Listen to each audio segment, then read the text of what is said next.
হযরত আব্দুল্লাহ ইবনে মাসউদ রাদিয়াল্লাহু আনহু হাদিস বর্ণনা করেন, তিরমিজি, বাইহাকি, মিশকাত, তারগীব ও তারহিব 4 কিতাবে একই হাদিস উল্লেখ করা হয়েছে। রাসূল করিম সাল্লাল্লাহু আলাইহি ওয়াসাল্লাম সাহাবা আজমাইনদেরকে বললেন, ইস্তাহিয়ু মিনাল্লাহি হাক্কাল হায়া, ও আমার সাহাবীরা তোমরা আল্লাহকে যথাযথ লজ্জা করো।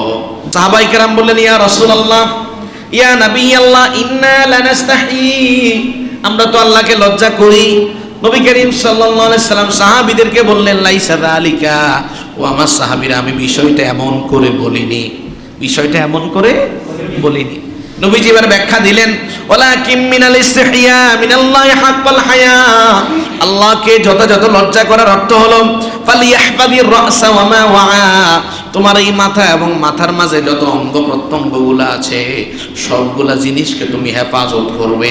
ওয়াল বাতনা ওয়া মা হাওয়া, পেট এবং পেটের মাঝে যা যা আছে সবকিছুকে হেফাজত করবে।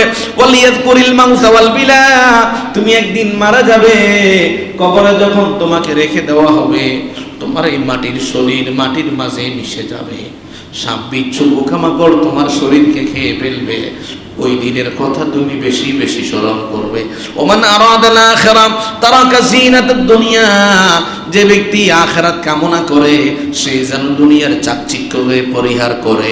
মান ফাআলা যালিকা ফাকাদ ইস্তাহিয়া মিনাল্লাহি হাক্কাল হায়া, যে মানুষটাই 4টা কাজ করতে পারে সে যেন আল্লাহকে যথাযথ লজ্জা করে।